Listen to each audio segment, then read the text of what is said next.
Hello, I'm Keith Frankish, and my guest today is Professor Nicholas Humphrey. Professor Humphrey is a distinguished theoretical psychologist who's held a variety of academic posts in Oxford, Cambridge, New York and London, and is currently Emeritus Professor of Psychology at the London School of Economics and a visiting Professor of Philosophy at the New College of the Humanities. Nick has a wide range of interests. He's worked on the neuropsychology of vision, and he was the first to demonstrate the existence of what's come to be called blindsight. He's done pioneering work on the social function of the intellect. He's done experiments in evolutionary aesthetics, argued for the impossibility of paranormal phenomena, studied multiple personality disorder, the placebo effect, and many other topics. But above all, he's tried to unravel the central mystery of the mind, consciousness. And over the last 2 decades, he's developed a new and far-reaching theory of the nature and function of consciousness. And Nick's books include Consciousness Regained, The Inner Eye, History of the Mind, Leaps of Faith, The Mind Made Flesh, Seeing Red, and most recently, Soul Dust. He's also worked on numerous TV and radio documentaries, and he wrote and presented a 10-part TV series on the evolution of social intelligence. He's been the recipient of numerous honours and prizes.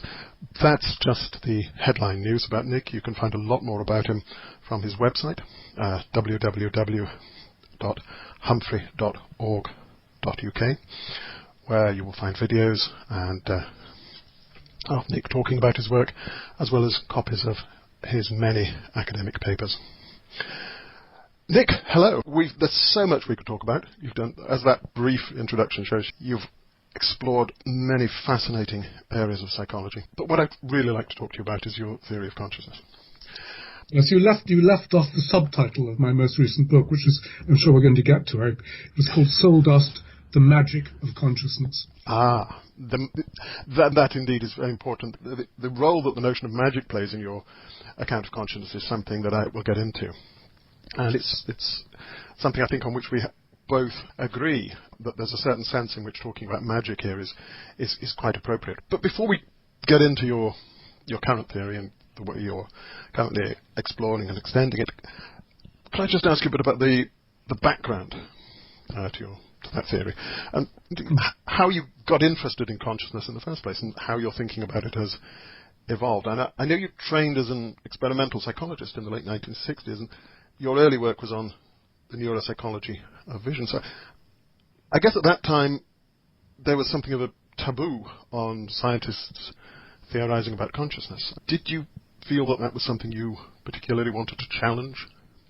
No, I don't think I did. I didn't take it seriously at the time, and I don't think actually the rest of the world took it very seriously at the time. There was a particular branch of experimental psychology following on from hardline behaviorism, which tried to outlaw use of consciousness in explaining behavior. But I think the rest of the world, including philosophy and a lot of psychology, got on and carried on as normal, taking account of what is clearly one of the chief motivators and characteristics of the human mind, and which is the way in which we think of all other human beings. In particular, though, coming back to my own career there, as I say, I worked on vision early on, and in the way I've stayed with vision ever since. You mentioned one of my books is called Seeing Red, and again when I come back to think about consciousness, I, like I guess so many other people, really have in mind visual sensation. Of course, we talk about sounds and smells and tastes and things as well, but the paradigm case of consciousness, in a way, the most striking and extraordinary one is seeing colours. But I suppose the crucial thing was that early on in my research, I was working on the brain mechanisms underlying vision, and the work I did then made me all too well aware of the paradoxes of visual perception and visual sensation and how little we really understand about it. We still don't understand the nature of visual consciousness. We know a lot about cognitive sides of vision, of how we perceive depth and categorize objects and the rest of it. But when it comes to the crucial issue of why it's like what it is like for human beings to have visual experiences, we're still very much in the dark.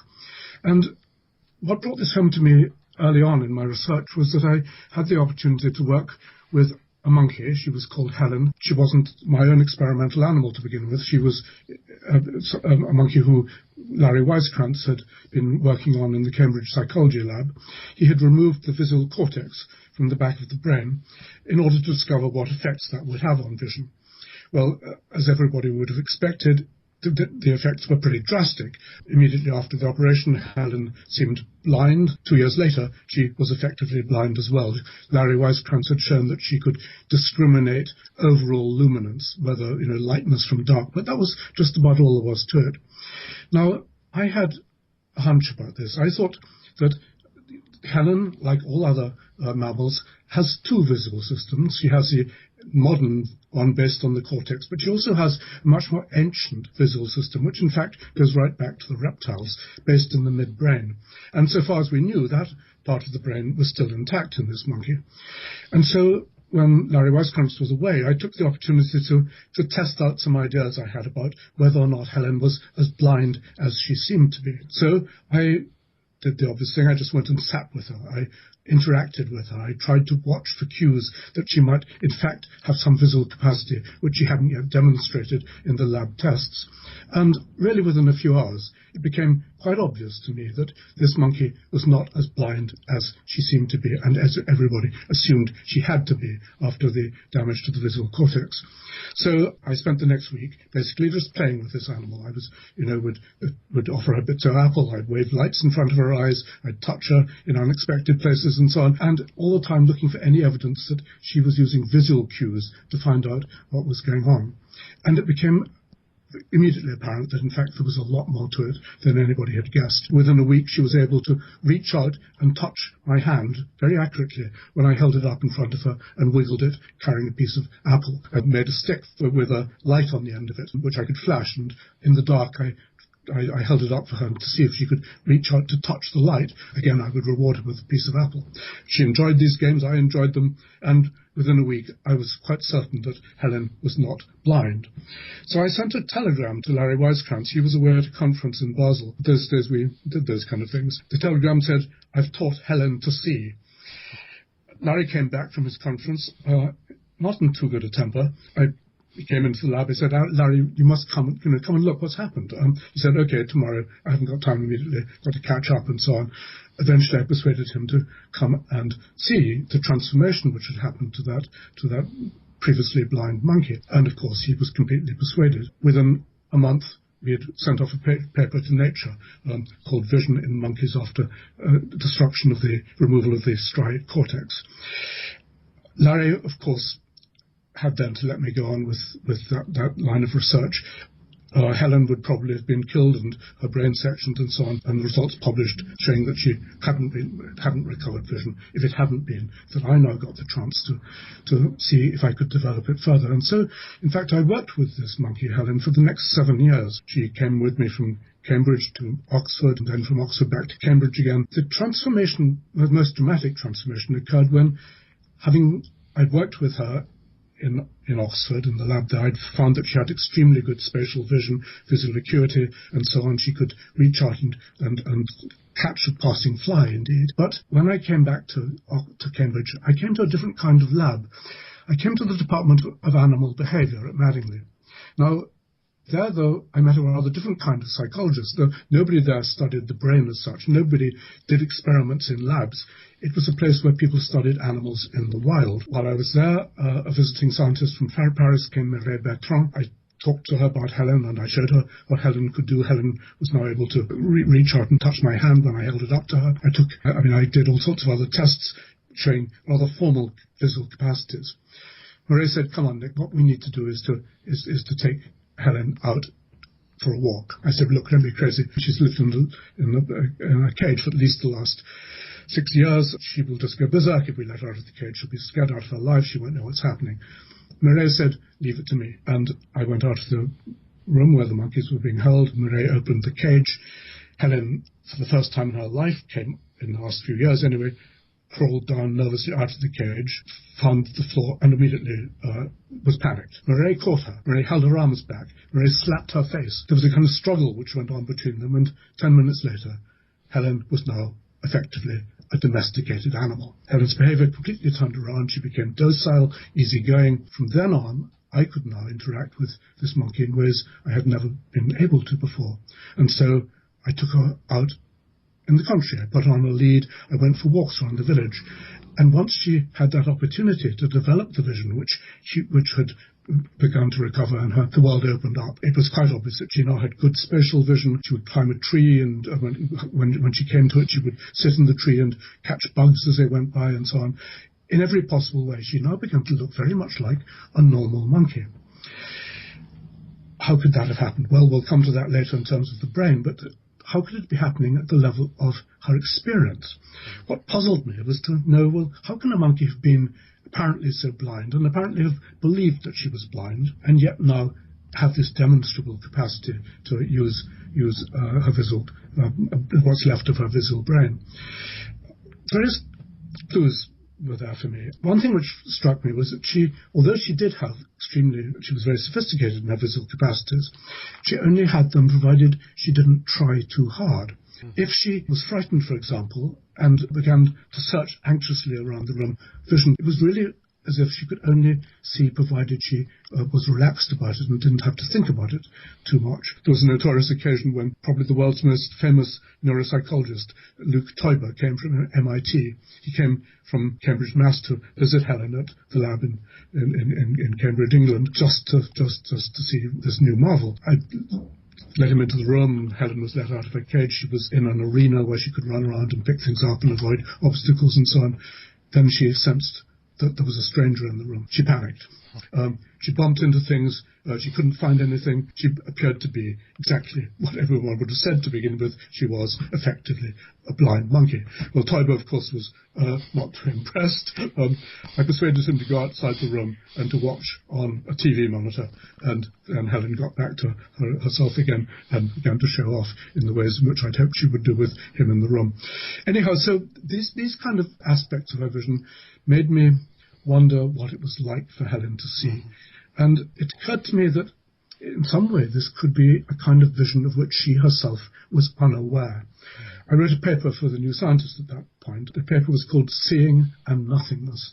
And in it I argued that while Helen had recovered various perceptual skills, she actually didn't know that she had, and therefore she couldn't reflect on her own vision, and if she thought about it, she seemed to be blind. I ended up that paper by saying that perhaps with a new definition of seeing, we will discover that there's more to seeing than meets either the patient's or the scientist's eye. Well, I didn't know quite what I meant by that, but as many of your listeners I'm sure will know, within a year or two there was a very dramatic discovery with human beings. Barry Weiskrantz, having followed my work and of course been very surprised and impressed by it, decided to test a human subject who had a visual damage to the visual cortex using the kind of techniques I'd used with Helen. I mean, basically getting the patient to demonstrate vision without having to think about it, without having to reflect on it. And to do that, Weiskrantz said to this famous patient, DB, he's called, he's still alive. No, he's not still alive, he's died, I'm afraid to say. Anyway, it was many years ago. Said to him, look, I realize that in this part of your visual field, you're blind. We know you can't see anything there. You've been telling us that for all the weeks you've been here undergoing tests. DB, by the way, had only damage to half the visual cortex, so he could see perfectly well on one side. It was on one side of his visual field he was blind. But in that part of the visual field, he said he was blind, and Weiskrantz said, well, yeah, okay, don't be put off by what I'm going to ask you, but supposing you weren't blind, and supposing I was to hold up a light in the visual field, could you guess where it is? I mean, initially it was rather taken aback to be asked to do such a silly thing as to guess about a light he couldn't see, but he agreed to play along, and he reached straight to the light. Of course, Weiskrantz moved it again, and DB reached to it in its new position. It turned out that in many ways, DB was beginning to show the kind of vision which I'd found very early on with Helen, an ability to detect the position of lights and to detect movement and so on. And yet all the while he said there was nothing there. Weiskrantz coined the word blindsight. It's not my word. It's a wonderful word for this new phenomenon. Blindsight came to be known as the condition under which you should a human subject, or I suppose we could say equally an animal subject, can demonstrate behaviorally an ability to use visual information, but all the while seems unaware that at the level of consciousness that he or she has that capacity. Well, this, of course, I mean, I'd worked with this monkey for a very long time and spent a great deal of time thinking about it I hadn't ever put it in those terms. What I'd been thinking about was the possibility of blind sight. And, of course, this stirred my embryonic interest in the nature of consciousness. If you can separate behavior from awareness, then what exactly can be going on? Parallel to this, you also mentioned this in your introduction, I was doing some work on monkey aesthetics. I rather ambitiously had decided to try and discover whether monkeys had an aesthetic sense and whether they would enjoy works of art or music or whatever it might be. Of course, wildly too ambitious, and I was soon brought up sharply against the evidence that they didn't give a damn about paintings or music or whatever it might be. But I did discover that they showed very strong colour preferences. And all the monkeys I tested showed these remarkable and consistent likes and dislikes for large fields of colour. They intensely disliked red light. They were happy and comfortable in green or blue light. If they tried to choose between them, they would spend about 5 times as long, let's say, in blue light as in red light. But I then went on to see how this interacted with other aspects of vision. And, for example, I would show them a black and white Mickey Mouse film, either in black and white or in blue or in red. Fascinating things turned out. It turned out whenever there was something informationally exciting in the stimulus, like a Mickey Mouse film, they would always watch it, even if it was coloured red or blue. It didn't matter. Their interest in the film seemed to override their dislike of the colour behind it. As soon as they got bored with it, the colour preferences came through. So if I showed them a loop, for example, they would start off by watching it intensely and then eventually end up avoiding it. Well, to cut a long story short about this, I did a lot of tests using different kinds of materials and came up with a mathematical model which showed that there seemed to be 2 distinct things going on in governing their preferences. What I called their interest in the stimulus and their pleasure or unpleasure in the stimulus. And I wrote a paper on that for perception, and I introduced the mathematical model. It's, even to this day, I can't quite believe it worked so well. It could predict with finest detail from one situation to the next how much time the monkey would spend watching the stimulus, depending on how interested he or she was in it and how much the colour, or for that matter, I used loud noise as an aversive stimulus, how much the sound offended her. In the introduction to that paper, I quoted Thomas Reid, great Enlightenment Scottish philosopher, who says that the senses have a double province, to make us perceive and to make us feel. And I realized that I was working on that very distinction I thought I was. It seemed that the monkeys could choose, sometimes their behavior was governed by their perception, sometimes it was governed by their feelings. Now, to connect that back to consciousness, of course, I discovered with blindsight that the monkey's behavior could be governed by perception, but otherwise there seemed to be no feeling attached to it at all. I came to a view of how the mind works, which basically makes this distinction central, the difference between sensation and perception. I argued that in blindsight, and in the case of Helen, sensation had gone, but perception remained. I argued that when I was looking for colour preferences and aesthetic responses in monkeys, sensation could be dominated by perception, but as soon as perception became uninformative, sensation came in and overrode it. Other things converged on this idea as a central way of looking at the nature of experience. And I've really been pushing that idea ever since, and I repeatedly go back to Thomas Reid as the authority on it. I think Reid's writings on it are absolutely brilliant and original, and I'm very much the only person who seems to think that anymore. People still quote Thomas Reid, but not for those reasons. They look at his morals and his moral philosophy and so on. Very few people are interested in this absolutely crucial distinction between perception and sensation. And yet Thomas Reid said outright back in the 1810s, 1790 I should say, that it's the failure to make this distinction which is the cause of most of the problems in philosophy. Again he says philosophers have muddled up perception and sensation. So part of my work has really been trying to unmodel it and to make this crucial distinction, and through that to get down to what I still think is the central problem of consciousness, which isn't perception, it is sensation. We know an awful lot about how perception works now.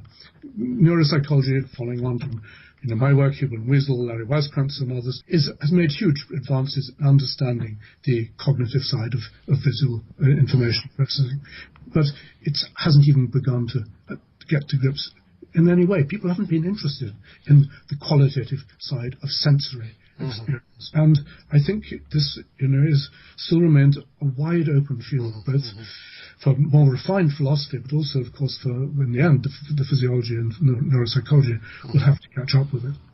So just to get the gist of that connection there between Helen and the aesthetic preferences, the idea is that Helen would have been able to get information from the world, just as the monkey could see what was happening in the cartoon, but she wouldn't have had any of these responses, these affective responses. Yes. She wouldn't have preferred one colour. I didn't test that. But that's how it comes together there.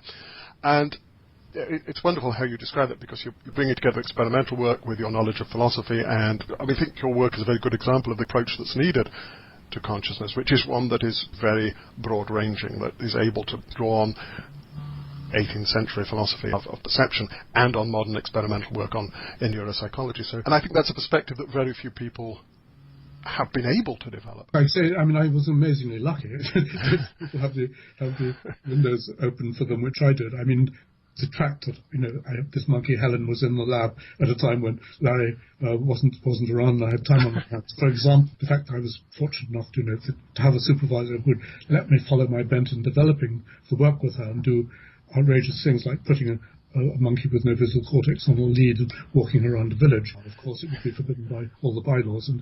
But I'll tell you another remarkable piece of luck I had. In relation to this, Dan Dennett sometimes, he said in a review of one of my books, I think it was Seeing Red, he said, just perhaps Humphrey's seen things which none of us have seen, and that's why he knows something which we don't, but I simply can't get it. Well, I'll tell you one thing which Dennett had not seen, in which I was amazingly fortunate. Because of the work I'd done with Helen, when a patient turned up at the Queen's Square in the 1970s who was apparently blind, Elizabeth Warrington, the neuropsychologist there, decided to call me in to see what I could find out about her. The story of this young woman, she was called HD, she was from Persia, was that she'd had cataracts from smallpox, I think from the age of 2 or so, which had completely covered her eyes and had made pattern vision impossible for her. Now, we know from studies on animals, and also, of course, in direct studies on humans, that if you don't have patterned visual perception early in life, your visual cortex is likely to degenerate. So it was all too likely that by the age of 21, which she was when I met her, she in fact didn't have a functioning visual cortex. The reason I met her was she'd been brought from Persia to London to have the cataracts removed, because she'd been persuaded by an eye surgeon that if she did that, her vision would be restored. She ought to have known better. There's lots of reasons now to think that it doesn't work. If someone's been blind from early in life and they have their retinas restored, the brain can no longer cope with visual information. But of course, there was the possibility that after her sight was restored, she might now have some kind of blind sight. She might be capable of sensing things, of perceiving things at that purely perceptual, non-sensory level. And so I decided to try with her the things I'd tried with Helen. I took her for walks in the park, held her hand. I remember walking through St. James's Park and pointing out crocuses in the spring day and seeing a pigeon which was alighting in Trafalgar Square and so on. Lo and behold, this young woman who was convinced that the operation had been a failure and that she was quite blind, discovered that, in fact, she did have some visual capacity that she hadn't expected, or she rather hoped to have, but hadn't realized that she had recovered after the operation. And so we improved on that, and after a bit, it didn't go very far, but it turned out that, she had some useful functioning vision left to her. She could reach for a door handle, for example, to open it. She'd step up when she came to a curb. Now, so she had some kind of perception left, but did she have any kind of sensation? She was sure that she hadn't. She said, well, yeah, I know you've demonstrated I can see, but what's it mean to me? This isn't what I wanted. This isn't what I thought vision would be like. She was a very intelligent young woman. She'd spent her years of youth and blindness hearing and reading the poets and wondering and imagining what it must be like to live in a world of colours and bright. And that's what she thought would be returned to her after the cataracts were removed. Now here she was, to her own mind, she'd apparently been blind. This interfering psychologist from Cambridge had shown her she wasn't as blind as she might, as people, as it seemed to her she was. But so what? The vision she got back was completely uninteresting to her. I mean, unimportant to her. Put it this way, it hadn't enlarged herself of her sense of who she was. And I think the reason was, it's because it's sensation which lies behind our sense of who we are. If you don't have sensations, you can have any amount of cognitive skills, and yet the central part of your being is absent. Now, this young woman, of course, had other sensory inputs, sound and taste and things like that. She didn't have no self at all, but it seemed that the return of vision had not brought back her visual self. Unlike Helen, she had lots of expectations and needs from sensation, which couldn't be met by this. So, whereas for Helen, this was a much smaller part of what vision was. I mean, and HD's reaction was very remarkable. She got very depressed. Hopes had been dashed. In the hospital, she tried to kill herself. Of course, being now she didn't succeed. She went into a kind of decline, but she pulled herself out of it in the bravest way possible. She put on her dark glasses again and took up her white stick and went back to being blind. And since then, she's made a very successful career as a blind person. She gave up on this failed experiment. And yet, I suspect if she took her glasses off again, she would still find that she had a form of blindsight. But it didn't seem to matter to her. Now, mattering, that's the crucial thing. Again, I've come to this again and again. I said that sensations matter to us in terms of our aesthetic preferences. They matter to us in terms of our sense of self. They matter to us in terms of positioning us and making us feel safe in the world.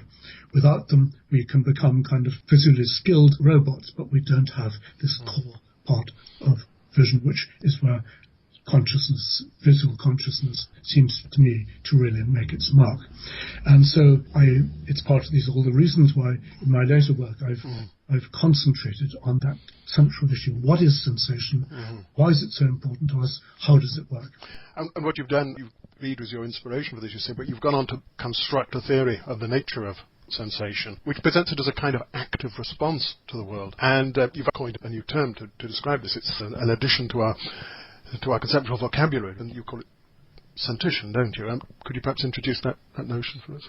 Well, yes, I was searching for how to think about sensation, and so I questioned myself and wrote down a list of what are the things which make sensation different from perception, for example. Some very obvious things, like the fact that we own sensations. They're ours. They're private. They couldn't be anyone else's. They're completely immediate to us. They involve our body in some way. Sensations are always in our eyes, in our fingers, on our tongue, or wherever it may be.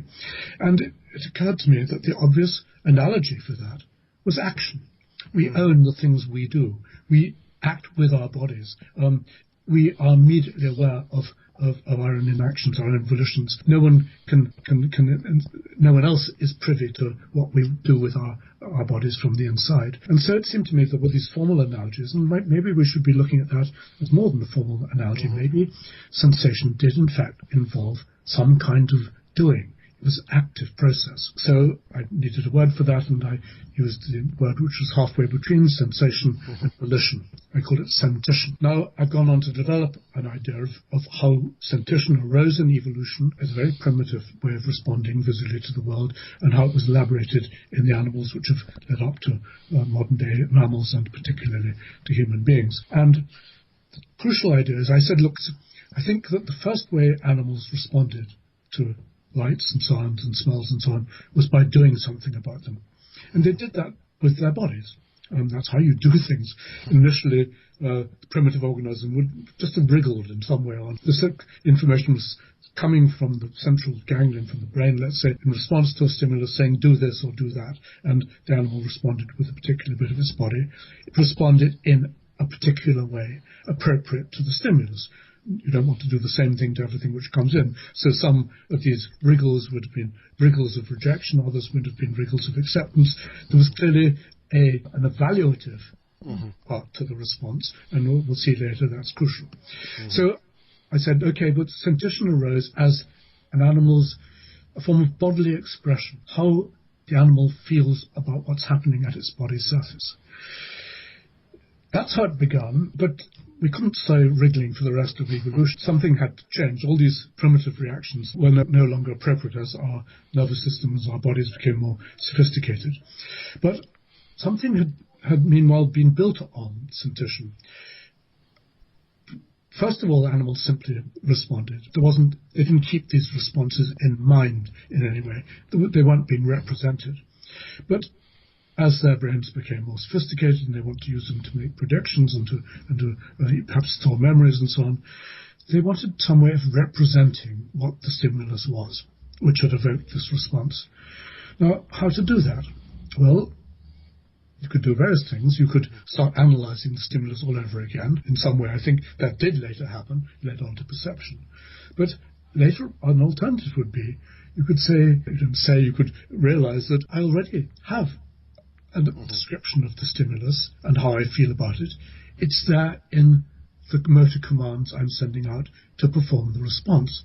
The response is a meaningful response. If I monitor my own response, I will understand the meaning of the stimulus. And so I think that the first, so we begin to call it sensation maybe, the first representations of sensory stimuli and what they mean, where they are in the body, their quality and so on, was being discovered by the animal by monitoring its own response. But as I said a moment ago, we couldn't go on making these responses as they'd been from the start for the rest of our evolutionary history. So we wanted to have some way of giving up on the actual bodily expressions. But nonetheless, we still needed, our ancestors still needed some way of representing the stimulus, and what they'd been using was these internal responses. They'd been using sentition. And so the trick, I suggest, is that what they did was simply to internalize the response, privatize it, if I can borrow that word. Instead of being a real response, actually producing an action at the body surface, the response became a virtual response. And I've got a detailed account of why this would have involved it actually being a response which didn't let go of the original body part altogether, but which actually came to track the incoming sensory nerve. So the response became internalized. It eventually ended up as a response which was occurring just within the brain, and in fact targeting the sensory cortex to which the stimulus information was being sent. Now, sometimes you may think everything's falling into place, too much into place in such a pat way, but let's go on as I thought it had done. What happens when you have a response which is overlapping with an incoming stimulus within the brain? Well, you've got the chance of feedback. You've got the chance of creating some kind of sensory loop, and I think that's exactly what happened. Sensation, which was being represented just by monitoring the outgoing motor response, now could take off in a new way, because the motor response was catching its own tail, as we like to put it this way. It had become part of a reverberating loop which was cycling around the brain, and now what sensation would correspond to would be reading of what this internal loop, the information that is carrying. So from having been just a representation of a motor response, an evaluative motor response addressed to the body surface, now became lifted into another dimension in a way, because now it became a representation of not just how I feel about the stimulus, but how my brain feels about the stimulus. And what my brain seems to have done with it is to have turned it into reverberating activity within a loop, which, as we'll talk no doubt later about this, could in fact go on to be developed by natural selection, all sorts of interesting, strange properties, if there was any reason to do that. But we'll have to come to the reason why there might have been some reason to elaborate sensation in this way. So the core idea then is that sensation arises with these evaluative responses to stimuli, this kind of action. You say it's not so much seeing red as reading, responding to red in a certain way. And then the overt response is suppressed and it's privatized, as you say. It's not suppressed exactly, but it becomes internalized, yes. It becomes internalized, and the outgoing signal then starts to interact with further new incoming sensory signals. creating a feedback loop, which is a sort of internal object now that can be monitored in its own right. Yes, That's it. And then this internal object now becomes a thing which can have meaning, significance, value for us, and which then can be subject, as you say, to selective pressures. And so then we have this whole new area for potential development. New functions can arise from the monitoring of this internal feedback loop. Yes, and I mean, the sequence you've just described there is in fact what I think happened in evolution. Mm-hmm. It's also what happened in the evolution of my own thinking about it. Right. My own writing moved from, in A History of the Mind in 1991 published, for example, I coined the word sentition, and I talked about these internal responses which had so-called adverbial quality. I got to the point at which they'd been internalized, but I didn't really take off with the idea that a consequence of that would be that they could come to have all sorts of strange, weird and wonderful properties. So when I wrote A History of the Mind, I'd only, in a sense, got to the Mark I version of Sentition.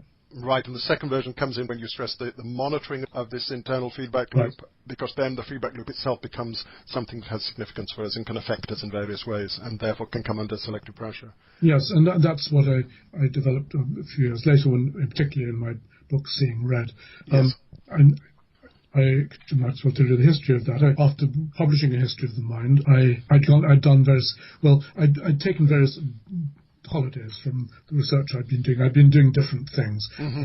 I'd been doing some work on parapsychology. I'd been work on aesthetics and so on. In whatever the date, 2000 something or other, I was invited by Harvard to give them Mind and Brain Distinguished Lecture Series, and I thought, okay, I've got 4 lectures, chance to do something new, and I wanted to return to my old love, which was this question of sensation, the nature of the hard problem, and so on. And so I took that opportunity to begin over again to revisit the story of sensation and sentition and to develop it in new ways. And that was then it was at that point that I began to stress more and more strongly the consequences for the nature of the self of sensations of these magical kinds. And that led me to think more and more strongly about the evolutionary selective pressures which could have brought to bear.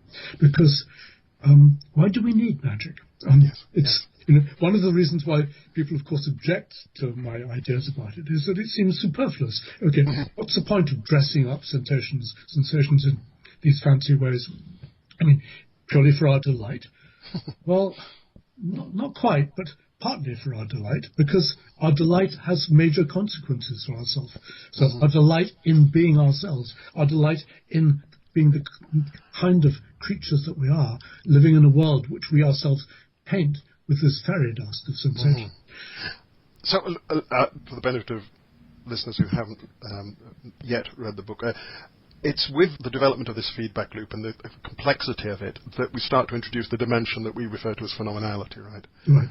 That this feedback loop assumes some apparently strange temporal and qualitative aspects which, when monitored, produce the thing we describe as phenomenality. The idea that we're living in a thick present where sensations seem to live on a little bit beyond their actual time course in the brain. Sensations seem to have a richness and a depth and a mysterious hold. Exactly. Well, and that, on your account, is the consequence of the complexity of this feedback loop that is generated. Yeah, I think it's been designed in. It wasn't in the earlier days. For reasons which, there must have been adaptive reasons for it. Developed as a designed product of the brain. And the question, of course, well, there are two questions: what exactly happened in the brain, and where's it happening, and why did it happen? Right. Now, the question of what exactly is happening is one which I'm whistling in the dark in a way. We've no real neurophysiological understanding of this, even assuming it's the right story to tell about the brain. But I think that's not something we need to be too concerned with at the moment. There's an awful lot we don't know about the brain. It's too often assumed, I guess especially by people who are more impressed than they should be by science and by neuropsychology and neuroscience in particular. It's assumed that we've almost cracked the problem of how brains work. We're still only scratching the surface of it. There's vast amounts we don't understand about processing in the brain, and therefore I think there's room to instantiate almost any model we might come up with from a philosophical point of view about what maybe even necessarily must be the nature of conscious experience. And talking about the function of consciousness brings us nicely on to your latest book, 2011 book, Soul Dust, which tells the story that you've just told. It begins with that story, but then goes on to discuss why this developed, why evolution selected for this in a magic show, as you refer to it. This strange artifact that, when monitored, creates the impression that we have this inner theatre of sensation. And you tell it's a three-stage story, I think, isn't it? First, it's a story about the self, and then it's a story about the external world, how we project this richness onto the world around us, and then about its importance for us as social beings. And what's nice about this story, I think, is, tell us a little bit more about it, but it's built on the back of that theory of sentition that you outlined. But I think the story itself is not actually dependent on the details of that story. The evolutionary value of this thing that we have, the story that you tell, could be combined with other theories of the nature of sensation itself. The difference is, Keith, perhaps that I think we need to tell an evolutionary story because I think this occurred as a separate development in the evolution of the brain. Therefore, we must look for new functions for sensory phenomenology. If, as I guess most philosophers and neuroscientists would still assume, sensory phenomenology just was an accidental byproduct of perception or of brain functioning, you don't need a different explanation for it. I mean, it may be that we're all enjoying the awareness, the nature of the awareness which comes with consciousness, but nonetheless, if this was in a sense just epiphenomenal and had arisen purely as a result of neural complexity, we wouldn't be needing to look for a new explanation. I think that's a really important point actually there, because it's precisely because you've now separated thinking about sensation and the affective side of experience from the perceptual side, that, as you say, you can get a story about the evolution of consciousness as such, you can get it running. I mean, of course it's easy to tell a story about the evolution of perception. Well, the amazing thing is that people who are now thought to be sort of making the running in understanding consciousness, like Tononi, for example, with his ideas about informational complexity in the brain, he says explicitly that that qualia, phenomenality, and so on just emerge once you reach a particular level of complexity. If you ask him why, of course he has no answer. He thinks it's just the nature of the universe. If you ask him, was there any reason why brains should have been designed to produce this strange phenomenon? No, it was simply a side effect, a byproduct. And I think by turning his back on evolutionary questions about consciousness, he's going to fail to see what really went on. Well, I think it's almost a default assumption in thinking about consciousness that it's a kind of byproduct, isn't it? Already we've had them for a long time now. For like blindsight, for example. Blindsight shows you can have perception without sensation. Nobody's bothered to measure phi, Tononi's word for the degree of integration of brain information in a patient with blindsight. It may well be that it's lower than in a normal patient, but low enough to completely wipe out sensation. I mean, it would all be special pleading, would have to be, because I think basically he's barking up the wrong tree, or he's not barking up the tree at all. Well, the thing I love about Soul Dust is that it's a refutation of the view that consciousness is epiphenomenal, that it doesn't really do anything for us, that it's just something that's there and that we have, and it's kind of nice, but whatever. I mean, you point out that view is really daft. I mean, when you think about it, going back to I'm sorry, I've forgotten her name, the patient who recovered her sight. Plainly, what she was lacking there, what she expected to recover and what she didn't recover, was something tremendously important. And she'd got an idea of what it would be like from her reading and so on. That thing that she was lacking was something so central and so important to her that she couldn't even she couldn't bear to continue confronting its absence, as it were, and so she retreated into blindness. The thing that I love about soul dust is that it for the first time, I think, really takes seriously the idea that consciousness has an adaptive function, that it evolved, and that it's doing something very, very important for us. So maybe you can tell us a bit about that story. Well, I guess the problem was that having, I run with that idea in that book actually, and also in Seeing Red, I really push it to its limit, saying one of the functions of phenomenal consciousness is to make us feel that we live in a universe which can't be explained. That basically the solution to the hard problem lies in the fact that the problem is hard, that we come to think of ourselves as inexplicable creatures. Now, some people have thought that is simply pushing the limits of what's credible, and yet I kind of believe it. I mean, I think it is central to human beings. We think of ourselves as being metaphysically blessed. We're not part of the normal world. We don't, we live in a physical world, but in some deep sense, that's not all there is to being us. And it's absolutely crucial to our sense of ourselves, and it's crucial to our sense of other human beings. Basically, the history of human culture has been that making the most of what, I don't avoid the word, of the human soul, that humans alone in the world maybe have this existence outside of nature in a realm of magic, and everything we value about other people and about interactions with them is in a way premised on the idea that they share in this magic too. Now, it also, of course, leads on to all sorts of ideas about, well, where's the magic go when we're dead and so on, and that in itself becomes a very significant and adaptive idea, the idea that actually our lives don't end with the end of our physical body, which is a kind of semi-logical deduction about consciousness. I mean, if we're not dependent on our bodies, then we needn't be extinguished when our bodies are annihilated. And so the world over, people have come to believe that the phenomenal self could survive death.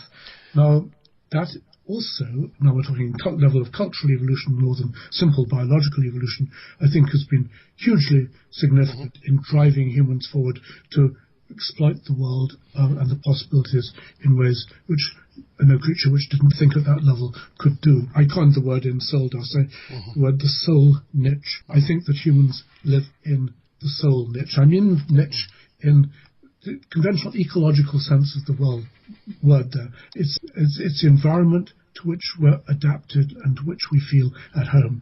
I mean, trout live in rivers or bedbugs live in beds. Humans live in soul land. And soul land is an astonishingly rich and varied place to inhabit. And it's, in the end, I mean, when the story is told, I think it's our sense that that's the kind of people we are, which has driven everything, which has been important about human civilized development. So, in a nutshell, consciousness is a sort of benign illusion. It's an illusion of ourselves as having immaterial souls, as having something that cannot be explained by the physical sciences. Yeah, it's benign. The idea that it can't be explained, of course, is an illusion. Of course, I believe it can be explained. That's what I would love to do. Although, interesting enough, there are, of course, philosophers like Colin McGinn, or even to some extent dualists like David Chalmers, who think it can't be explained in terms of conventional physics, at least. So that's an illusion. But in another sense, I'm becoming wary of using the term illusion for what we discover through consciousness. I said sensations express how we feel about what's happening to us. They started off as forms of bodily expression, and in some sense, that's what they still are. They're a sense of what things mean to us. So when I see red light, I respond to it some primitive way by reading, by monitoring my own reading, gets built up into this loop, which then has all these strange and weird properties. It's still, when I get to experience a red sensation, that's the way I feel about what's happening to me. Now, you and I, of course, discussed this often, Keith. I say if it's the way I feel about what's happening to me, then it's a mistake to call it an illusion. It is how I feel. And it's important, I think, to recognize that when we say that, pain or sensations of red or taste or smells or whatever are part of central to our consciousness, it's important to recognize that they that to call them an illusion is to undermine them in terms of why they've evolved and the significance they still have in our lives. The qualities we attribute to them are indeed illusory if analysed at another level, but then so are the qualities of many other things in the world which we call illusions.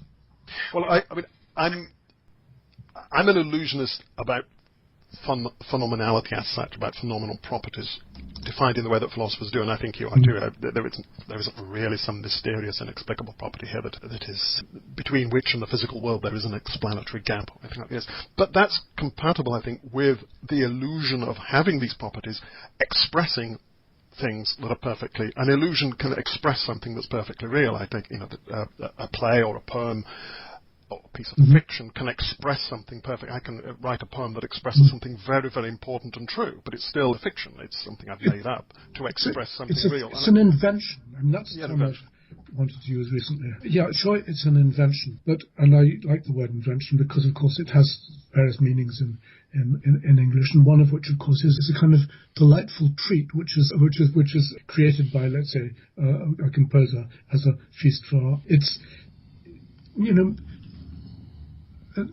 musical inventions aren't illusions. They're what they are, and we delight in them, and they're very clever constructions, and they're constructed because they bring delight to us, and therefore our enjoyment. I think, in just the same way, phenomenal sensations are inventions which have these magical qualities, but in the best sense of magic, which is something which seems mysterious and wonderful, and which we want to believe is true. Well, I do like the metaphor of magic, and which Dan Dennett uses a lot, and which, of course, you use in Solus. A magic show, it's all about the effect. The magician's term is effect, but it's what matters is the effect on the audience. And the ways of creating these effects are often quite mundane and quite to find out how a trick is done is to be disappointed almost always. And that's how I think about consciousness. Not in terms of there being some actual real inner show, and here we might want to differ a little bit, but in it there seeming to be a magical inner show. And the effect of this... but one thing, I've used the analogy of a magician on stage and so on.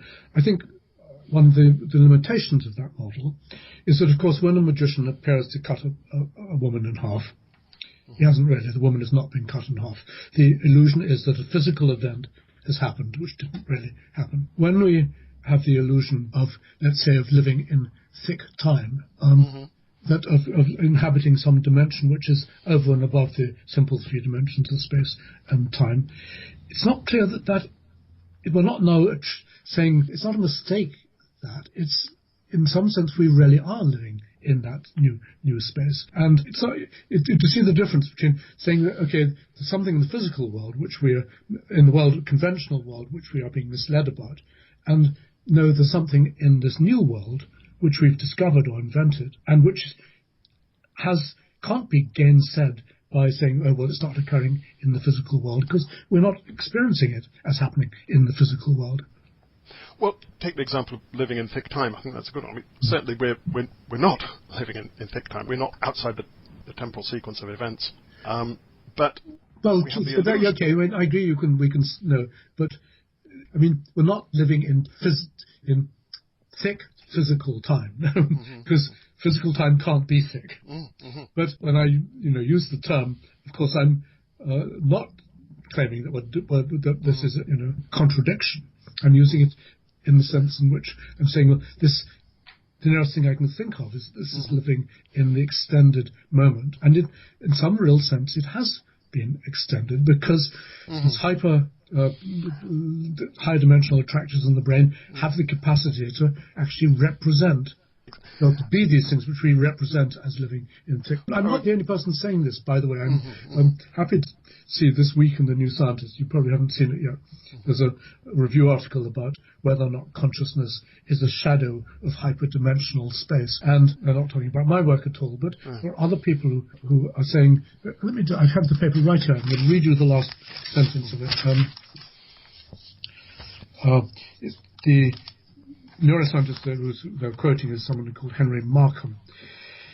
He says, Markham thinks one day that approach could even crack the hardest problem of all, consciousness. Quotes, when we see a phenomenon that looks mysterious and difficult and intractable, there's a scientific possibility that what we're seeing and experiencing is a shadow projection from higher dimensional representations. He says, we need mathematics to climb up into those higher dimensions, then we'll understand how these shadows emerge. Consciousness may be a shadow. Now, is that an illusion? If what he's talking about, it's not the same idea as mine, but it's in the same neighbourhood as mine. Yes and no. I mean, I think he seems to be looking at some kind of physical correlate of the experience that we have. You know, we seem to be living in this thick time, so maybe there is some sense in which the universe itself exhibits this. Well, I think you're right. Yes, I think. And that's what a lot of people are trying to do. That consciousness seems weird, so we must look for weirdness in the world to correspond to it. That's how you get to be a panpsychist and all kinds of things. But you don't need any of that, it seems to me, because what you're talking about is that we're inhabiting a kind of these are properties of our experienced world. We don't need to live in thick time. It's enough that we represent ourselves as living in thick time. You're right. The analogy I would have is it's like reading a novel, and you become absorbed in the novel. And in the novel, all kinds of things are true. In the novel, it's true that these people live where they are and do what they do, and they're in love with each other, and so on. All of this is true in the fictional world, and you can inhabit that fictional world, and it can be wonderful and life-enhancing, and that I think is what consciousness is. I know, but except fiction doesn't seem to me to describe it correctly, because you talk about it as being a fictional novel because it's a fictional account of a conventional world, which doesn't involve any magic properties. I think that consciousness is an invention about a possible world which doesn't map onto any other physical world, which we would want to say, no, it's a mistake. It can't really be happening because of that. And maybe we shouldn't get tied down with this. In response to your wonderful illusionism article in Journal of Consciousness Studies, I said I think it may be a mistake to use the term illusion, not only because for the person at the centre of it, this is what it is, and to describe it as an illusion seems to devalue it, but also because we're playing into the hands of, of the people who want to say that neuroscience and cognitive science and philosophy are in the business of trying to take away the magic from experience. And philosophy and science isn't. We can't have it all our own way. We have to live in the world in which other people respond to what we say. And if it's not working, if the rhetoric isn't working, as increasingly we would find, for example, with Dan Dennett, he offends people deeply by the language he uses. You and I, as disciples of Dan, of course, know very well what he means and what he doesn't, and regard some of this language just as bravado. But it's a mistake on his part to use it, because I've said to Dan, look, I know you're right about this, and if anyone's right, I think you're right. You're not right about everything, but don't think we're winning this battle. You've been saying these things for 20, 30 years now. There was a time at which everything seemed to be swinging your direction and my direction. There's been a reaction to that in the form of more and more mysterious ideas coming from physics and metaphysics and so on. Major figures like Tom Nagel have been arguing that not only can consciousness never be explained in material terms, but that it hasn't even evolved. And we can go on saying, oh, we'll let them make their own mistakes, but nonetheless, if we don't provide them a way back, these critics, I think, then we're doing our own project a disservice. I do take the strategic point, and there's that terminology. It's very hard to find a term that works, and as a one-word term, I still like illusionism, partly because it stresses that there's something that we are clearly rejecting, and that is the sort of realism.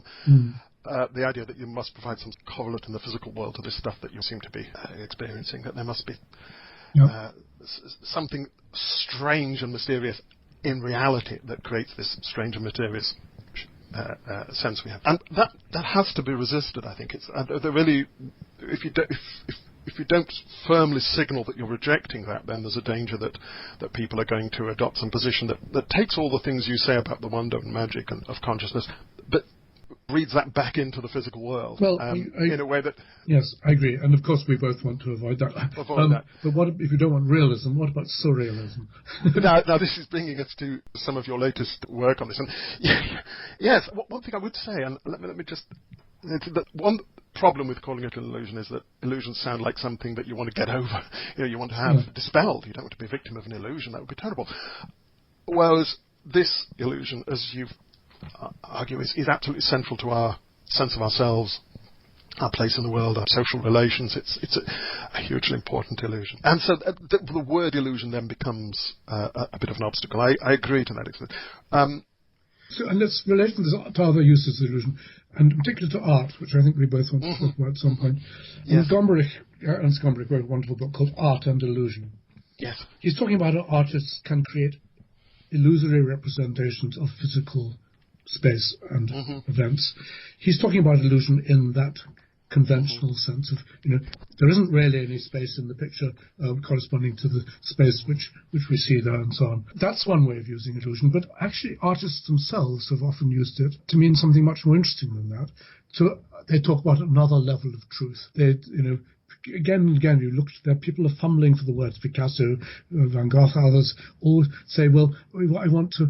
by showing my paintings are a lie, but they're a lie which is there to get closer to the truth. It's the kind of things they say. It's awkward language, but we can kind of see that when Van Gogh paints a chair, it's an illusion, in one sense it's an illusory representation of a chair, but the reason why it's such an interesting one is because it seems to have all sorts of other qualities. He says, my chair is more real than a real chair. Picasso says of his sculpted goat, it's goatier than a real goat. They're looking for something, a kind of level of representation and a lie which says, okay, well, we've invented something which is significant because it seems to take the essence of what we are depicting and lift it onto another level, which to humans is interesting and significant and magic. Now, I think it's at that level that I want to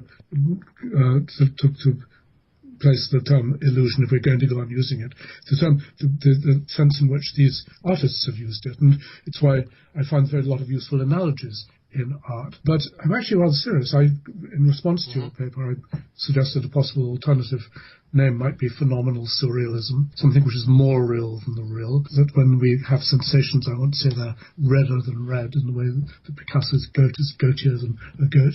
I think there's possible ways forward with that. I mean, we'll need to negotiate a bit about it, but I think if we took the term illusion and separated it from visual illusions in painting at the level of perspective and the rest of it, and began to talk more about it at this other level, which artists and poets and so on have talked about, creating the illusion of something which isn't actually present in the world, but which we've made present, then I think we could share it. But the trouble is that the critics, generous enough to think that's the way we're using illusion. They think we're using it in the sense of, oh dear, we've made a mistake. Right, yes. I think we're pretty much on the same page there. So that the idea is that the brain is a kind of artist that creates these objects of wonder for us, which are themselves nothing but highly complex patterns of neural activity. Yeah, I'm glad you used this term object. I was rather diffident about introducing that in Soul Dust, but I thought, look, I'm saying that the brain is doing something real, which we are representing as something unreal, invented. Yeah.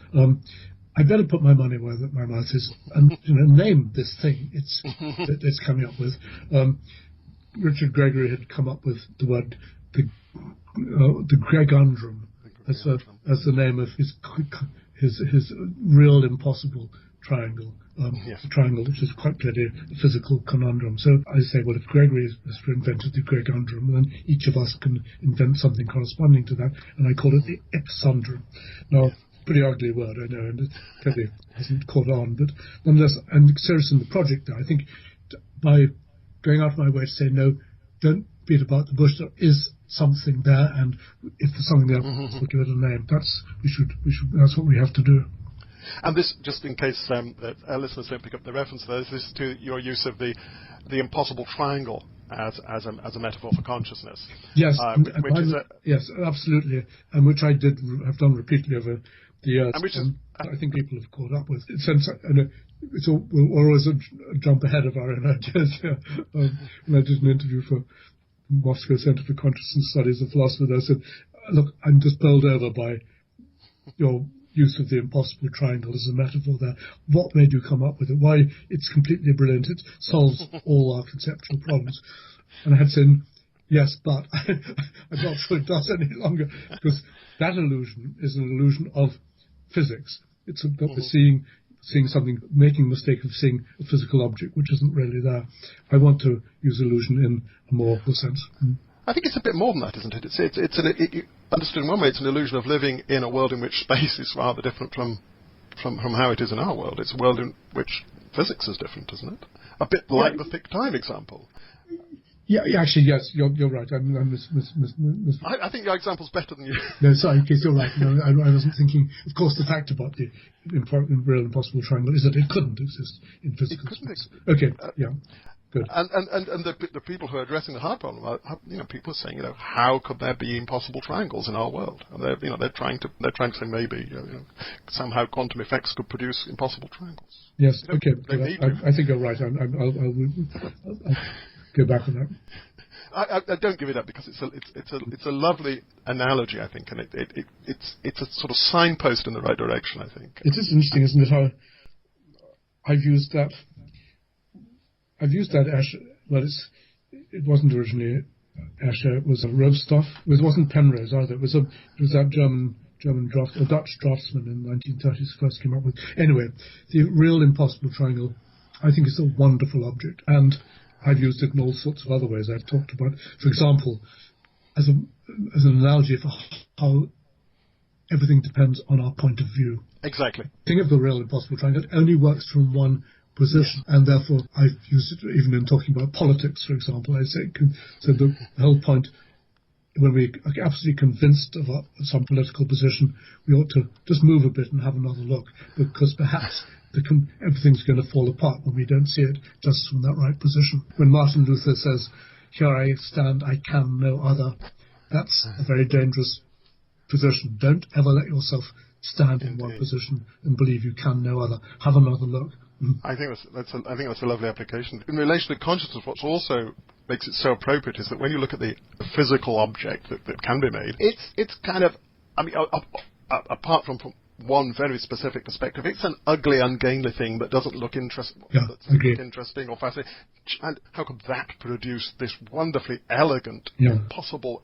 This is the hard problem. This is how could the water of the brain become the wine of consciousness? Well, it's and of course it's not. And people have repeatedly remarked about how kind of boring the brain looks, confusing, messy. Yes.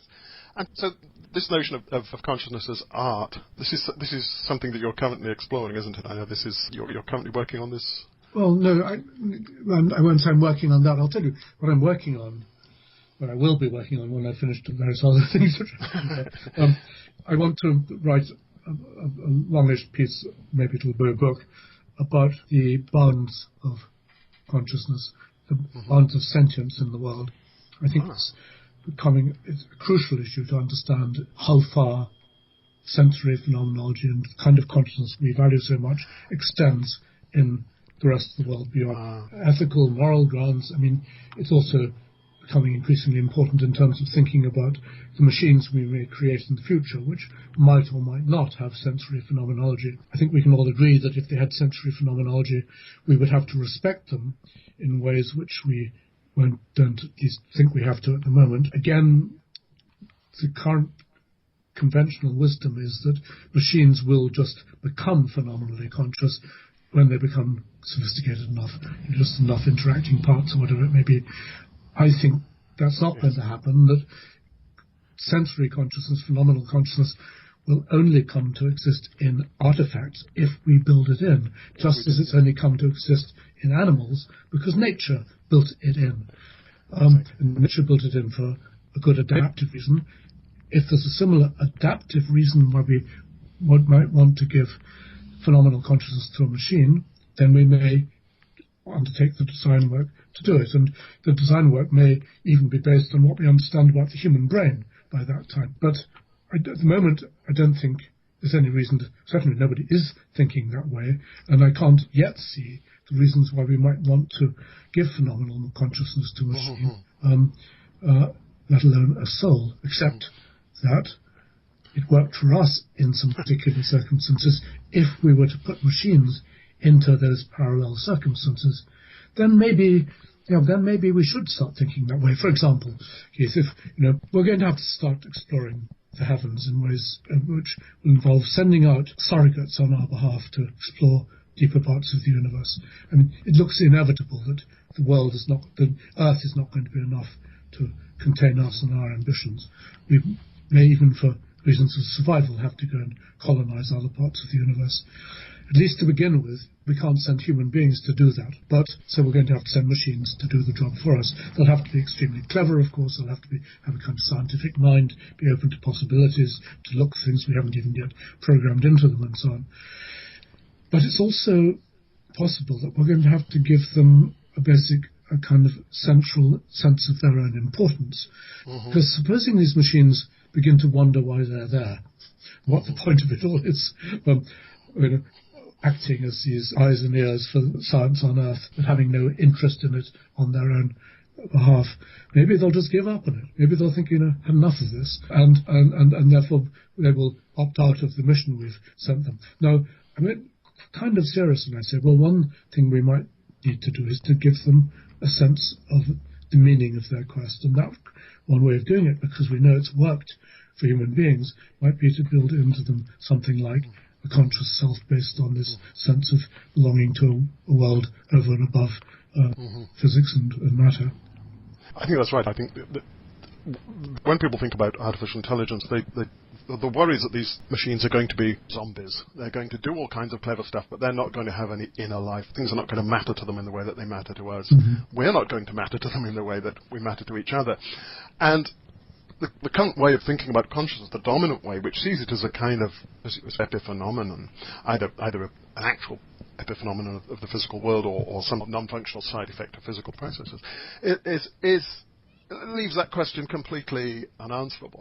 At some point, maybe this epiphenomenon would kick in, but we don't exactly know when or where or how. And whereas your way of thinking of it is an actual design feature that involves constructing this object that is monitored, this internal object that is monitored, and that creates this sense of having a rich internal life. That is a piece of engineering that we could even, I guess, start rudimentary ways of thinking about how we might build it. Yes, it would be interesting. Actually, I think somebody should be trying to design a primitive soul of that. So it doesn't seem too hard in principle. It's again, maybe it's the magicians we want to talk to here. How would you create this effect? Yes. No, I think, as you say, this could have huge advantages. Actually, I think it could also have huge risks, and perhaps the sort of risks you mentioned about the machines deciding to pursue their own ends might be actually increased by giving them this. Well, so long as they are just zombies, they're pretty much going to do what they're constructed to do. But once they have this sense of themselves as, they're going to start becoming machine existentialists and start thinking about their existence precedes their essence, and so I think it's huge risk. But at the same time, if we're going to give them the kind of long leash control where we set them off and they're completely out of our control and they need to fend for themselves, they need to make their way in the universe, then yes, they're going to need to have some sense of why it all matters to them. Yeah, and they may end up writing their own version of Genesis in which God gives them dominion over all the other creatures, including human beings. I think that this is the worry, isn't it? I mean, I think there are huge risks in doing this. Indeed, we might create them with souls that are, as it were, more compelling. Their sense of being superior beings, as you say, might be even greater than ours. Yes. The other thing, of course, let's put aside these science fictions for the moment.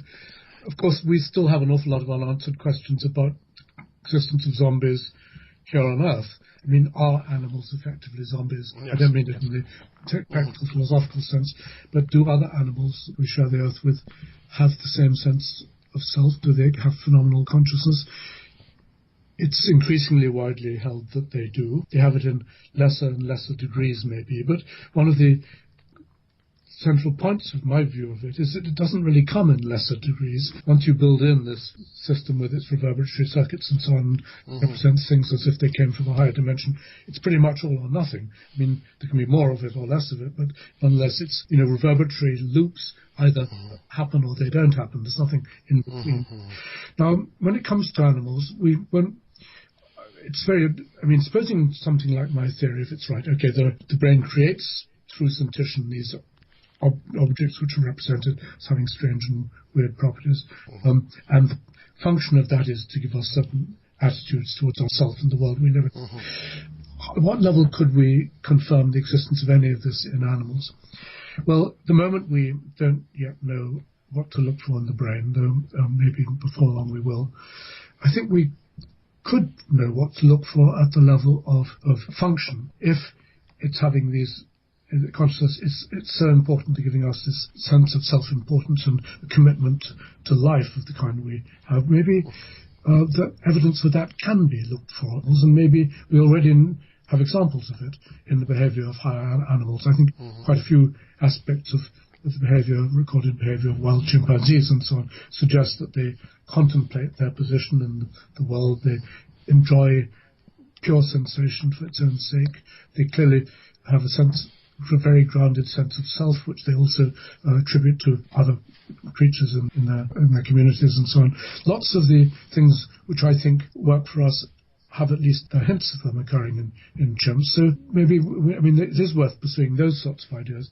When it comes to looking at lizards or earthworms or butterflies or whatever it is, I'm equally convinced that there's no evidence of this at all, and therefore we shouldn't have any truck at the moment with thinking that, okay, they have some lower level of sensory phenomenality. There's no reason either in their brains or in their behaviour to believe that's true. Now, what about animals like octopus? Have you read Peter Smith's wonderful new book? I haven't yet. It's not called The Soul of the Octopus. That's a Nothing Like So Good book. Godfrey Smith's book he's a philosopher, it's called Other Minds. It's a wonderful account by a very clever and sensitive philosopher about the inner life of octopuses. He himself is a diver who lives among octopuses in his spare time. I think it's fascinating, and he does ask about the question of the hard problem. He seems to think, I'm afraid, that if the octopus's brain shows evidence of sufficiently complex cognitive complexity, that will mean it has the phenomenology, and that's, and there's no more to be said about that.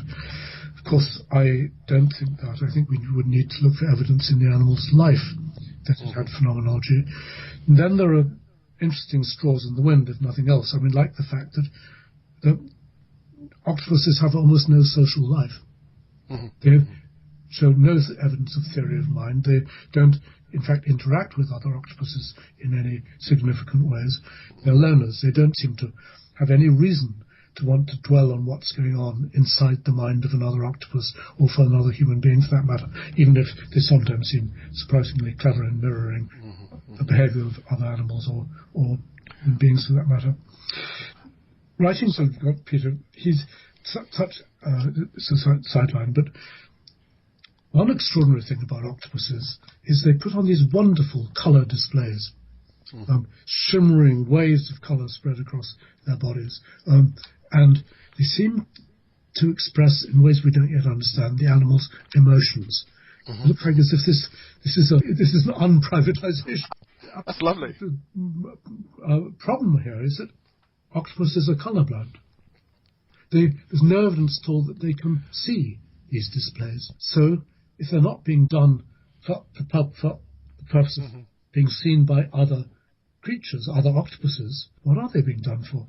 Well, I suggest that this is, in fact, these octopuses are wearing their hearts on their sleeves, and this is, in fact, a form of sentition.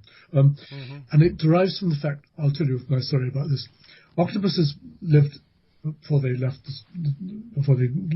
rid of their shells and so on, they lived on the bottom of the sea, and they developed very good camouflage so as not to be able to be seen by predators. That meant they had to have colour organs in their bodies which could colour the skin in various ways, so controlled by the brain, which was responding to light, obviously. But it seemed to occur, not controlled by the brain, controlled much lower level in the arms of the octopus. But my guess is that when they left the sea floor and no longer needed to camouflage themselves. They had become, in some sense, dependent on reading the responses involved in camouflage for understanding what was going on around them. And so that the responses correspond to something like sentition, and they're still occurring now, as being now tied up with the inner workings of the brain and the emotional state of the octopus. Anyway. So they are, you think they are internally monitoring these responses? I think they probably are, yeah. Yeah. They're making responses which once corresponded to colour vision, which they don't have anymore, but which now have assumed another function. I see. I wrote Peter a long letter about this, and he didn't reply. Talking about animal consciousness, I wonder if is there room here to separate out two things. I mean, one thing we haven't much talked about is your work on the social function of the intellect, and you, in your earlier work on consciousness, in the Inner Eye and the television series that was associated with it, you had a view of consciousness, perhaps of a different aspect of consciousness, maybe, as introspection of one's own mental activity, that then gave you a tool for thinking about other people's minds and for interacting with them and understanding them and so on. So that was a much more cognitive theory of consciousness, which didn't I'm talking about the role of reflexive consciousness, being able to read one's own inner states, cognitive states, and on the basis of that to model other human beings, or to model our own mental life in the future, or in the past for that matter. I still think that's what all goes on. Theory of mind is based on this kind of internal monitoring of our own states. The first book I wrote about that, Consciousness Regained, back in 1983, was it? It had lots of very nice reviews. People took that idea up and have run with it. Theory of mind and Inner Eye and so on is a very big idea in social psychology and philosophy of mind, for that matter. Stuart Sutherland wrote a review saying, yeah, I can see all this is true, but I just have to be accompanied by phenomenology. Why couldn't I know what it's like for someone else to see red, in sense of perceiving red rather than green, without actually having a sensory experience of the kind I do? Now, it was almost the only really critical review of that book, but it hit home, and I realised that actually, yeah, he's right. Solve one level of consciousness, but it doesn't tackle the deeper question of what it's like to have experiences in the way that we do. And so when I started on the history of the mind, that book, I start off from saying, yeah, I thought I'd solved the problem, but I was persuaded I hadn't, or not solved the problem I still think is the most important one, which is the hard problem and of sensation. And we're not going to answer that by looking for evidence of theory of mind and so on. So we brought it back in a way. I have later come back to it because I think that our sense of our own selves and what it's like to be another person is based on our introspection of the phenomenal qualities of our own lives. Exactly. You have some lovely clips in your talks, I know, of animals relishing, dogs and monkeys and so on, relishing their experience, of doing things for the sheer pleasure of the experience. I think there's one, I can't remember what kind of animal, sliding on the snow. Oh, the rock, yes. The rock. Yeah. This suggests that they have this evaluative response to experience. Well, the delight in being there, yes. Delight in being there. Yeah. And that does, as you say, seem to be on-off. But then what we have in addition to that is a reflection on the character of our experience, and this apparatus of thinking about ourselves as having souls and free will and specialness and all kinds, which we've built up on that. And then, of course, the social dimension of that we live in a world where other people have this same special inner world. And that seems to now involve bringing in this social theory of consciousness to build on the basis that's provided by sensation. Yeah, and I think, I mean, I don't think we've yet got evidence that animals value their inner life in that way. And that's something I've often quoted. The poet Byron said that the great object of life is sensation. Okay, then he goes on to feel that we exist even though in pain.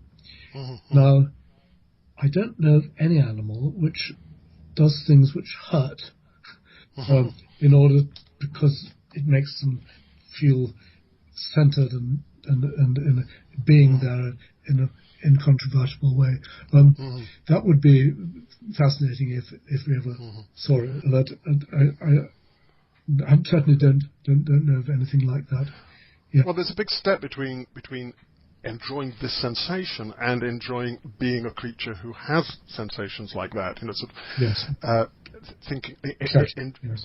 And this is something you've written on recently, haven't you, about suicide? And you suggest that the notion of suicide may be a meme, a virus that has infected some societies, or infected all societies, I guess, at some point, and obviously extremely harmful. Well, I don't think it has to start off as a meme. I mean, in what I've been writing about suicide, I'm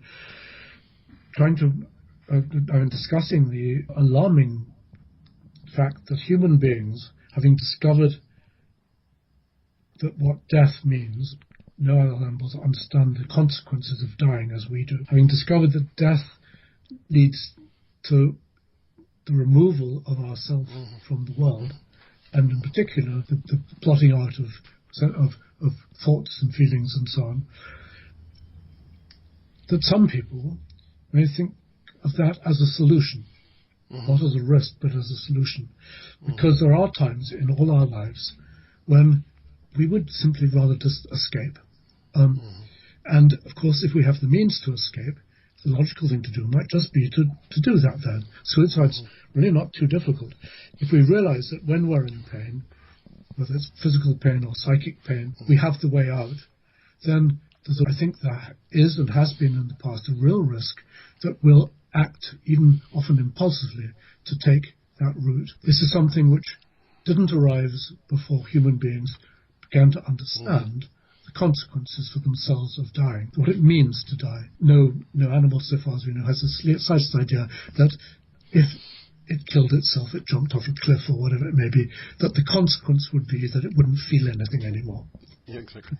You might realize it would break a leg or something, but the idea that would result in oblivion, it simply doesn't occur to them. So no animal could choose that because they actually were seeking to oblivion in the way in which, made familiar both, of course, by the awful examples of people who follow that course, but the poets who speculate about it again and again. Hamlet's famous soliloquy, to be or not to be, is about just, all the reasons why it would be better to stop living and stop feeling how easy it would be to do that. Although then he comes to the point that, but the problem is that perhaps death won't result in total oblivion. We might go on dreaming after death, for example. That's a rather interesting idea, of course, because it may be one of the antidotes to the suicide meme is that we might be persuaded either by thinking about it or by what we're told by religious authorities or whatever else it may be, that actually, that there isn't an easy way out. You don't stop being by killing yourself. You may have to go on living in a world where your life will actually be hell, literally, because you chose this way out of the life which was given to you by your creator. Now, but let me come back to the lower. I mean, I think there are indeed other antidotes to suicide. I think that consciousness, the delight in being, the sense of our own importance, and that if we don't exist, nothing else is going to replace us because we're not part of the material world, almost feels like it gives us an obligation to stay in there, to make the most of it, to relish this sense of this opportunity which we've had for as long as we can possibly spin it out, and that at many times could have been what kept people going when everything else seemed to conspire against them. Do you know the book Lavengro, George Borrow? The Romany. Yeah, the Romany. His interaction with the Romanis in Norfolk. Wonderful passage in which the author he's been reading Goethe and he's thinking about suicide in the way the young Werther did in Goethe's novel, and that life has no point to it and so on. Well, this gypsy friend just said, look, what a fool you can be. Are you really thinking of ending this life which has been given to you? And Borrow says, well, yes, life is nothing but pain and misery and pointlessness. And the gypsy says, well, there's the wind on the heath, brother. There are many beautiful things. There's sight and smell and life, brother. Don't let go. And it totally struck a chord, that, with a whole lot of Victorian romantics who went on to endless paintings called The Wind on the Heath. And in a sense, they're objective testimony to the glories of being there in a world of light and sound and smells and so on, which in some ways, at least, it doesn't make up for any kind of other tragedy that may have befallen us, but nonetheless, it's undeniably a reason for going on living. That's really interesting. I mean, just one thing that occurs to me there is that, have you thought about this in relation to depression? Because could it be that depression could that involve some sort of damping of the? Yes, I have, and I've written about that, and I don't, it is of course just speculation, but sure. It's people who are depressed describe their experience as one in which the colour has gone out of the world. Right. Yes. It sounds sometimes as what they're really talking about is that they are kind of reverting to a level of blindsight, not literally. Yes. Sensation is no longer significant for them. And if sensory phenomenology is based on reverberating loops in the brain, then by adjusting the gain of these loops, it's conceivable that the activity could grind to a stop, and the time would be returning from the thick present to the physical instant, which might well have experiential consequences of the kind which they seem to be describing. But that's really interesting. Your work is packed, I find, with ideas for whole research programs, which I hope will be taken up and explored in the detail they deserve. I mean, another thing that just occurred to me there, when you were talking about relishing momentary experience as an antidote to depression, was I was talking some time ago to Russ Hurlburt, yes, I know. who developed this method of descriptive experience sampling. It's a way of sampling inner experience. So the subjects wear a little earpiece, and it bleeps at random points during the day. And at those points, their task is simply to write down the contents of their experience at that moment, in as pure a form as they can, without any kind of interpretation, just what they were feeling, what they were experiencing at that moment. And then Russ debriefs them and tries to talk them through their reports, and again, to get at I'm a little bit sceptical about the idea that there is a pure, unfiltered experience that can be accessed there. But anyway, this is what he does. One interesting thing about this is it's meant simply to be a descriptive technique for getting evidence about inner life, but it also seems to have great therapeutic value. Russ told me that people who've been through this technique have said that a day of doing this has been more beneficial to them than years of therapy. Because what it's making them do, of course, is concentrate on the moment-by-moment experience. And their experience is often that's rather better than they thought it was. That though they have this narrative of themselves as having a very poor quality of life, they find that moment by moment they were tasting the coffee, they were feeling the warmth of the sun and so on. And this technique causes them to focus on that. So maybe that is a way of boosting the effects of the sentition system. Yes, interestingly enough, it's the kind of opposite of what's recommended in Buddhism. Get rid of any impact from the world. And it's also the opposite of what a lot of therapy involves. Yes. Not that I want to have a go at this, but that involves theorizing about yourself, about trying to construct a narrative about why things are. And maybe that may work, but if what makes life worth living is the immediate quality of sensation at the foundational level, then that sort of thing seems to me more likely to help. And on another point, this idea of suicide, the attractions of suicide also depend on something that only we have. It's a fallacy because we're imagining that things will be better once we've killed ourselves. It could be better. I mean, if one thing we can be sure of is you're not going to go on hurting when you're dead. So if you find the situation you're in intolerable and you want to end it, then success. I mean, you have really escaped it. I mean, the problem is that, of course, if only you were wiser, you would realize that this state you're in is temporary, that everything suggests that people recover from these momentary times of despair and go on to lead full and happy lives.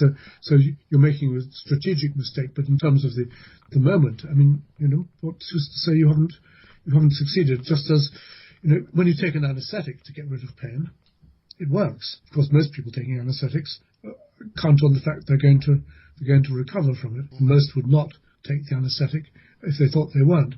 But what I've called self-euthanasia is, in a sense, killing yourself in order to permanently anaesthetize your mind. Well, I certainly think you're right that it's a strategic mistake, but isn't there's some sort of assumption of the continuity of self, that after this has happened, then there will be no pain, there will be just peace, there will be quiet, but there will still be a minimal self existing, who will at least not be... But of course there won't be a self existing at all, so you won't have escaped anything, you won't exist. Well, I think that not everyone has the same thoughts about it. I think many people, yes, as you having imagined the state having killed themselves, in which they're actually observing the consequences of that for people around them and so on. Right. I think that there are others are much more, in a sense, just purely egotistical. They don't care about the effects they're going to have on others. They just have to be rid of this unbearable pain they're in. And I don't think most of those even consider that, they may be going to continue in some sense or recover from it in another world. So coming back to this question of continuity of consciousness, when we speculate about what would follow the death of our minds, I think we've got a very misleading analogy, and that is sleep. Sleep is obviously an extraordinarily significant event in our lives, and something which teaches us something which is both true and also potentially very dangerous. When we go to sleep, we lose consciousness. Every time it's ever happened, we've recovered it. And the recovery of consciousness is an astonishing thing. Out of nothing, our self comes back into being and has continuity with the self which disappeared when we went to sleep. Having had this as the only evidence we know of, for sure, of what happens when we lose consciousness, there's every reason to think that we might survive death in the same way, that we will, having fallen asleep conventionally into death, we will still reawaken in an afterlife. And I think it's almost reasonable to assume that that would be the case. I mean, everything suggests that that's the way the mind works. And so I think that, I'm not sure it's true of suicides, but it's certainly true of people comforted when facing death by the thought that actually, I've every reason to think that's not what it's going to be. There's only scientific evidence, no personal evidence that death will result in oblivion. And it's interesting how built into this way of thinking, there's a sort of dualism of worlds, in fact. Yeah. As Hamlet says, that undiscovered country. Yeah. There's another world, that our conception of ourselves is one that somehow demands that there be another world we could enter after this body dies. Because, what happens after death? Well, we know perfectly well what happens after death. Yes, but of course you're right, and it's very interesting. We don't spell it out, but this other world clearly isn't. Well, for some people, it's just a repetition of where we were, of this world, in which we just have a bit more fun, more virgins or whatever it may be. But for most people, it isn't. It's a different kind of world. And so built into this is the idea, yes, of a universe which we can't contact while we're here on Earth, but nonetheless which we have inklings of through consciousness all the time. And so when we do die, we're going to live in pure consciousness or something. Nick, one question I wanted to ask is this. You're an atheist. You've written a book arguing for the impossibility of paranormal supernatural phenomena. But my sense is that you're not as... And I think you actually coined the term for... I think you suggested to Richard Dawkins that some memes are like viruses. Yeah, yes, back when he was writing The Selfish Gene, he had come up with this lovely idea of the meme. And I said, yeah, Richard, that's just like a virus. And of course he picked that up and ran with it. And he thinks that memes like religion and I guess notions like the soul are harmful, not beneficial at all. Whereas I think you have a much more, perhaps not to religion as such, but to certainly to notions like the soul. Yeah, absolutely. So you think these are benign, and not just merely benign, but actually highly adaptive memes? No, I absolutely think that. And you're right that my friends with their eyes get wider and wider when I say that, because they assume that being skeptical, or more than skeptical, dismissive of religion means I'm dismissive of spirituality. No, not in the least. I think that spirituality is one of the greatest gifts that humans have. We're we're born to it, and it arises out of the nature of our consciousness. It's inevitable, given the nature of our magical consciousness, that we will speculate about a soul which inhabits a world over and above the body, and that will be something shared by other human beings. That doesn't necessarily lead on to any religious ideas, but nonetheless, it obviously was and is fertile ground for religion. I say in Soul Dust that I think that institutional religion basically have been parasitic on human spirituality. They are viruses in that sense, and they've kind of hijacked it and taken it up over for themselves, and that's a tragedy. I think humans need to be allowed their native spirituality back without it being everyone saying, "Oh well, what's the name of that religion?" I think this is wonderful. Actually, it's one of the reasons that I when I read Soul Dust, I was as they say, blown away by it. What I liked about it in particular was the fact that in the first chapter of the book, you explicitly articulate a very strong form of physicalism. You're a type A physicalist. There's no explanatory gap. An alien psychologist who was not phenomenally conscious could understand everything about us. The Mary in her room could know everything. You're absolutely clear about this. But then you go on to develop this wonderful story about the richness and the spirituality of human experience.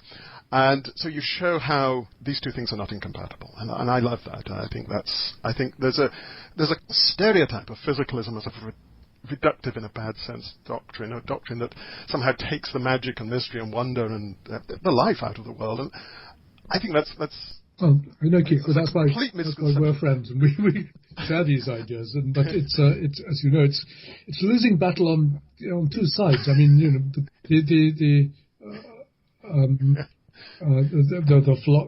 philosophers who reject it because they think we've gone soft, and equally the very attractive philosophers like Philip Goff and so on who reject it because they think, yes, they're just trying to get their cake and eat it, but they haven't actually gone far enough in rejecting physicalism. I mean, I'm absolutely with the people like Philip. I've no time for what I call conservative realists who think that we can explain the wonder of consciousness. The phenomenality can be real. It can actually be there, and we can explain it physically. No, it's too weird, too wonderful, too strange for that. I agree about that. That's why I think it's merely an attentional object. It's merely something that inhabits this illusory fictional world.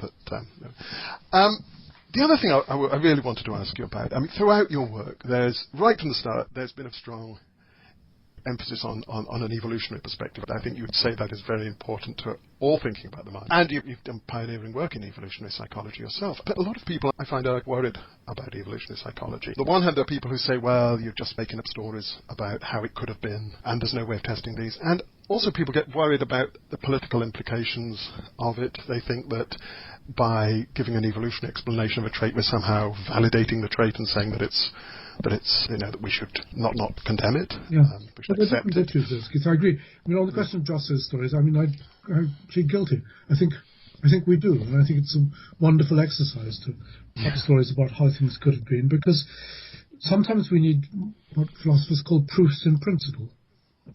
We want to show how something could have worked to produce the phenomena which we observe in nature. Many times, it looks as if nothing could work. If you're let's talk about the evolution of the eye, for example. Time and again, people said there is no story which could be told about the evolution of the eye without a designer being present. So any story which produced a possible method by which, little by little, the eye could have evolved is better than none. I mean, it shows it can be done. It may not be the right answer, but at least we don't only have God as the alternative explanation. And I think, in my own writing about the evolution of sensory consciousness, I do that. I'm looking for an explanation which could, in principle, deliver, because I feel obliged to do that. It's all, I can't say I think this structure is there in the brain and it has these wonderful consequences, but as of yet, I've no explanation at all of what it corresponds to in physical or physiological terms, or how it got there. I think it's our obligation to tell stories if we haven't anything better. And the point about stories is that in the end we hope they'll connect with the truth. Some of them may not do. So I don't think methodologically there's anything wrong with just so stories, unless that's, we think that's always going to be enough, and we then don't have to follow them through and look for the kind of evidence which would, in fact, turn them from modern stories into scientific explanations. But I don't think it's just true of evolutionary psychology. It's been true of the history of science. Lots of just so stories, from Aristotle onwards. Some of them turn out to be good ones, and some of them don't. Look at the stories about the universe. I mean, we're probably still telling just so stories about the universe. String theory, for example. Lots of people think it's a jolly good try, but it probably isn't the final answer. So what is it? It's a just so story. Now, nobody thinks that was a bad idea. But to come to your point about